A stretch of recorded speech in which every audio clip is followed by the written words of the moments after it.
Namaste. I wanted to discuss the dark sides of gurus.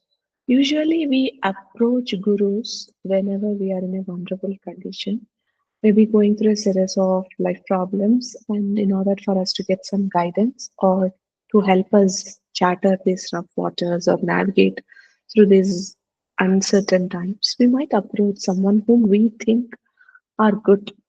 But then oftentimes what happens, what I'm talking only from my experience of being a healer, and as you all know, I've been a CEO of Smiles, and I was doing curriculums and for the students, creating instruments for adults, writing books on marriages and happiness and stuff like that.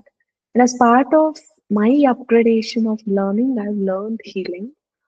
And what is that I did not foresee is this me getting connected with divine realms. And as a magic, all my projects paused after completing pilots and all of that. They said they're gonna go ahead and then they stopped. And the only way for me to survive was to do healing. And just by word of mouth, I used to survive. If not like I did not bounce back, but at least I was surviving. And from there, more and more, these divine occurrences, the communication with her became so strong. Ma Chandikam, Ma Varahima. And because of that, I continued on this path. And today, whatever I am, I'm still completely trying to understand what's this phenomena, what are these powers I get. When I hear a voice, I'm able to tell their past lives, their future lives. Um, then too many prayers. And then this is a new life for me. But I was forced to talk this topic because I come from an outsider whom I have no idea how what happens with a guru and what happens to people when they have gurus because I never had one.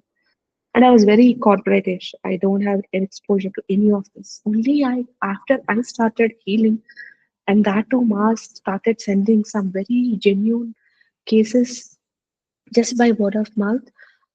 People who have been subjugated by their gurus, sexually trapped by their gurus, you know, gotten them into servitude. They are in their auras, influencing their thoughts, influencing their beliefs, influencing their mind and emotions.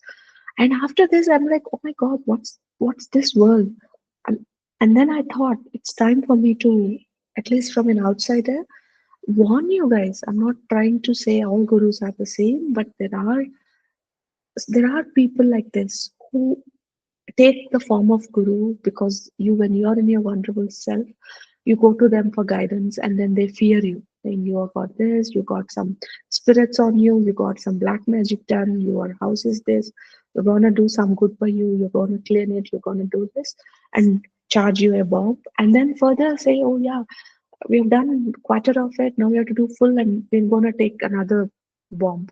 So that's how, and we are like, because of our fear of survival, fear of wanting to let go of that painful things and invite good things into your life, we are in this trap of should I go ahead or not? But the unfortunate thing is, even after I do spend this money, it's very seldom that I get relief from all of it. My life stays the same. That's some cases I've seen. Then other cases, they just become like puppets. Yes, they do solve their problem. And because of that, they just become these people servants, unpaid servants. So everything what they say, they just go run and do it as if they don't have any other work in life. So that's second. The third is these people they would have not touched their lives directly. They would have not met them, but through uh, through talks and stuff like that they use these tantric methods of Vasikaran so that anyone who hears to their voices, anyone who hears to their, they just come, they become attracted to it like a magnet, and they build such a loyalty to these uh, gurus that it's so hard.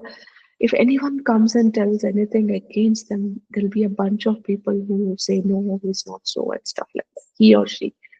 But then the people who go through the pain, they're all they don't discuss it out. They can't speak it out because of this fear of a huge masses of people not wanting to fight with them, kind of thing. And specifically, I'm not naming anyone. This conversation is not guided towards anybody. But if you are someone who is who is whom, if this conversation makes sense to you, please listen through. If it is not, thank you so much for dropping by. I don't think I will make any more sense other than irritating you. So please, thank you for dropping. And and then the next set of gurus are somebody who um, who take sexual favors. They publicly tell them that, yeah, I do have this particular weakness. I'm not able to get over it.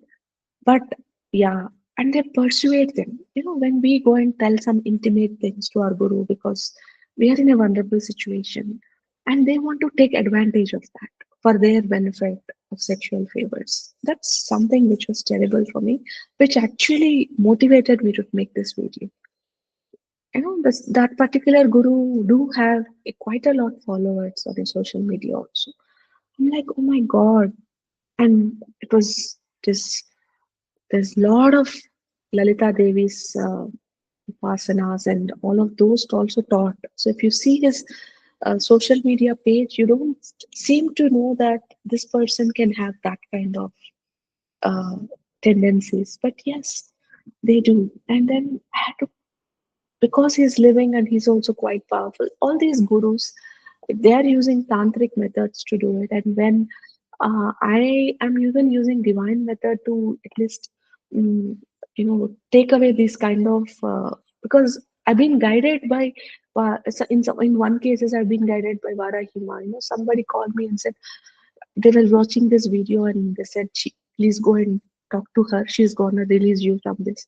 So they reached out to me over the phone. And then there was another person who I spoke, and then she said, man, there's one person who's suffering. Like it's all come with word reference or Devima directly guiding me towards them. Either way, I ended up going and meeting them, or they ended up coming to me. But eventually the result is the same. She want me to heal that or remove that spaces. So there's somebody that like they're like the roots of the tree are in their auras, so they're like totally holding them, or their chakras are like locked with these invisible cords. So there's no way they can think, right?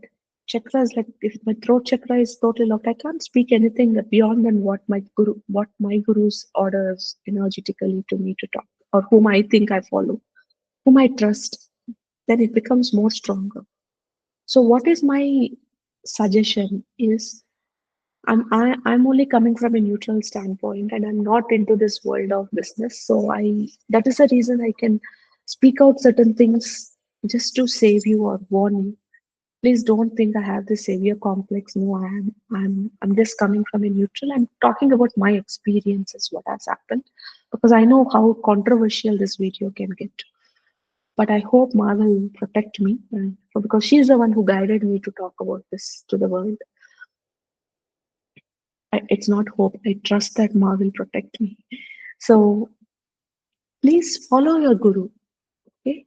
Understand the teachings and see how that teachings can be applied into your life to solve the problems. Okay, you are the one who has done. You have sown that reap there. Your karma seed is where you are there trying to overcome. So how can your karma be erased by someone else without you knowing it? Am I making sense? Yeah, when I'm a healer, I do work with your karma, but I can give you enough proofs to say this is what it is. So ask some proofs. What is the correlation between that life to this life? How am I matching those personality traits, fears, emotions, workability, unworkability? It should match. Then, if at all they're trying to touch your boundaries, they're playing with your vulnerabilities, just go and speak with someone else to get another viewpoint, but just don't get blinded by, don't offer your trust to everyone and everyone. Be very cautious with whom you follow and what you get out of that person. Another thing I've seen is they claim to be avadutas and devadutas and all the energies of gods, and ask people to treat them as gods instead of the god themselves. Very, very, very subtly they make this impression, but very strongly they persuade you to give that status of that I'm the guru, I'm the equivalent to God, and you need to bestow upon me. Array, how will you become equivalent to? I mean, how will any guru become equivalent to God? Earlier days it used to be so because they were not influenced by these malicious thoughts. Even if they are, that the systems used to be so interconnected. There were joint families, there were rooms to open up and talk. So these things could die down maybe or maybe not. I don't know. But at this point, many of the gurus are, they have to balance their materialistic needs with the spiritual aspirations. And when we genuinely say this is what it is, maybe people don't pay them enough for their survival, for which they have to resort to this fear-based mechanics, which is sometimes maybe I do experience in my life also. Because when I genuinely say this is what and you please pay whatever, people just don't even pay, or they pay very minuscule. But when it comes to fear-based and when they hear somebody fearing them, they end up paying a bomb. The same person who comes and says, I'm in a huge financial debt and financial trouble, pays up to 50,000 to the other person just because he or she scared him. So the same person, right? So maybe because of the survival they turned into like that, I don't know. But please be cautious, wary about whom you trust, how much you trust, and most importantly, you are a divine light. Your soul has taken this physical form of birth for you to learn some lessons, to look inward and understand the light within you. You getting your innate wisdom, identifying yourself as the divine light, and walking the path which divine has asked you to. Instead of that, if you had to learn lessons, you need to work towards it. You need to finish your karma, you need to work towards it. And there are certain karmas which will complete only when you have to face it. During that time, the aid which would be for you is Daiva Aradhana, not bestowing just on Guru, according to me. Because even the Guru bestows on your source gods, right? So when the Guru bestows on the source gods, how can he have the authority to say, you bestow upon me and I'll take care of the rest? No, right? We also have to take care of the source gods' energies to seek help. So please bestow on Chandika Ma, Durga Ma, or Lalita Ma, or Ishvara, or Sankara, or Rudra, or Narayana. Whoever speaks to you, Narasimha, please go ahead and do their rigorous chanting, do their sadhana in a more constructive way. Instead of that, whenever your Kundalini is getting activated or any of the channels getting cleansed or unblocked or getting balanced, you might get some experiences. Just go back to your Guru, ask what's happening with me. And if they're able to tell, that's good. They're not able to tell and then again brush it away saying that's your hallucination, that's your imaginations, or try to supersede it with another conversation. Just look for someone who can explain that what's happening with you and then speak out. Then go ahead in the journey. By end of the day, you are here to resolve your things, your problems, be it material, be it money, be it relations, whatever that's stopping you from being that divine light that you were or you are or you always will be. And finally get to the path of moksha. So till then, just be wary. And once again, I'm not commenting to anyone in particular. This is a general disclaimer I'm making. So please understand that this is coming for the benefit of you. And another thing you can do is recite Kavacham.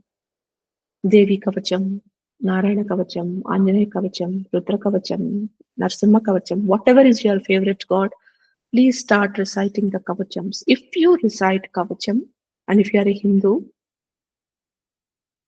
you will be able to wean away black magic or any other evil spirits by yourself. Second, you will also protect yourself energetically, not just your body, but your aura, so that God will remove all those, that midya that you have, that maya you have built on Guru. It gets shambled with the true light, true divinity, true truth. The clarity will dawn. So you will be able to let go. And with the God's grace, you will be able to find to a better person who is good for you. Or if the same person is good for you, good. You'll get that sign with confidence that that person is not exploiting you. Third, just be wary of the guru who is trying to bind you to himself or herself. The ultimate goal of a guru is it is to be known that he is a bridge between you and your God, you and you reaching your divinity, you and you reaching your divine soul light. But if this is not, and he's directing everything towards him or her and making you not get here, just be wary. You don't need, when you become Devi Sadhaka or Deva Sadhaka, comprehension shall dawn. You don't need a guru to continuously be at the side of you to explain what's happening. You yourself will earn those skills. I got it, sir. You will also get it, not a problem. So it's only that you need to do that sadhana, allow yourself to give that 1 hour time every day.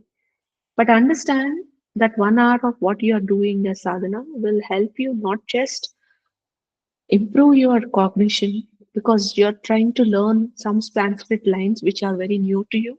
So your gray material in your brain is getting activated. Because of that, your focus will increase, your patience will increase because you're reciting new ones and you're sitting for for a while to learn to understand, read it, recite it. So it all is work of patience. So genuinely your patience will increase, your concentration will increase. Because whenever your mind is wandering, you're bringing back to the lines of mantra and chanting it. So there's a lot of advantages in you everyday reciting, doing daily prayers for 1 hour. So please, inside of that, one of the must to have is your kavacham. Then it can be your sahasranama, then your pradayam, and stotram, then aparada stotram, panjaram. These are the things you might want to recite as an order, as a krama that can help you build that relation with God and slowly reduce your dependency on Guru and increase your dependency on God. That's my, you guys are really divine lights. You are here to shine. Don't get clouded by fake gurus or fake babas or fake spiritually awakened souls. Okay? Unless until they give the proof that they really are serving you in true sense, don't get deluded and don't, in the face of vulnerability, don't allow yourself to listen to anything and everything people say. Use your cognition, if not, ask others and try to do according to how you feel is the right. Once again, thank you so much for watching, and I'm really sorry if it has offended anyone. I made the first step of being courageous. So thank you so much for allowing me to be courageous and sharing this insight with you, which I've been really resisting. Devi Ma's point of don't look for others' impressions, just be you. Talk what you want to talk. Don't get stopped. This is what she guided me for the next part of my journey. So that gave me this courage to speak. So thank you so much, and let's meet another video. Namaste.